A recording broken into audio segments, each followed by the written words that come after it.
हर कोई चाहता है कि जीवन में खुश रहे, हमारे पास सब कुछ हो, धन हो, दौलत हो और हमें किसी भी तरह की कोई तकलीफ़ न हो, लेकिन फिर भी हम दुखी रहते हैं, परेशान रहते हैं। हर वक्त हम इसी सिलसिले में लगे रहते हैं कि हमारा जीवन सुख से बीते, लेकिन फिर भी हम अपने जीवन को पूर्ण रूप से सुखी बनाने में असफल रहते हैं। क्यों ऐसा होता है?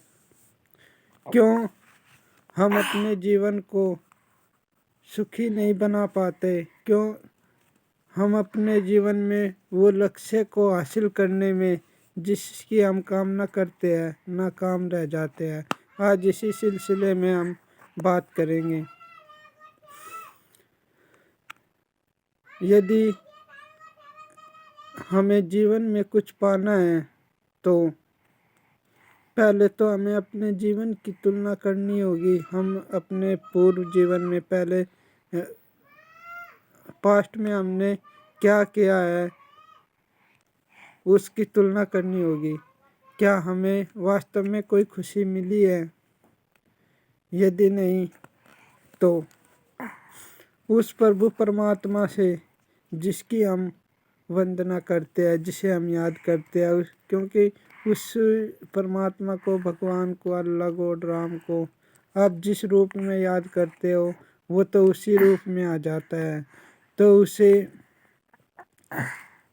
उससे प्रार्थना करनी होगी कि हे भगवान, हे परमात्मा, हे मेरे राम, आप मुझे मदद करो।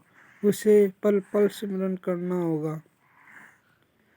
यही दुआ मांगनी होगी कि मुझे खुशी दे। अगर आप वास्तव में खुशी चाहते हो तो उसे सच्चे दिल से पल पल सिमरन करना होगा। कहते हैं ना कि सुख में सिमरन, दुख में सिमरन सब करे, सुख में करे न कोई। जो सुख में सिमरन करे तो दुख काहे कोई। तो ये वास्तविकता है। अगर हम अपने सुख में भी उस परमात्मा को याद कर ले, अगर अपने सुखों के दिनों में भी उसे ना भूले तो हमें दुख नहीं होगा। तो उसे हमें याद करना है। आप किस रूप में करते हो वो आपकी मर्जी है। आपको उसका एक स्वरूप तो बनाना पड़ेगा। अपने अंतर हृदय में एक तस्वीर तो बसानी पड़ेगी जिससे आप उसे देख सकते हो। तो कोई ना कोई स्वरूप बना के उसे याद करो, उसका शुक्रिया करो कि मुझे ये जीवन दिया।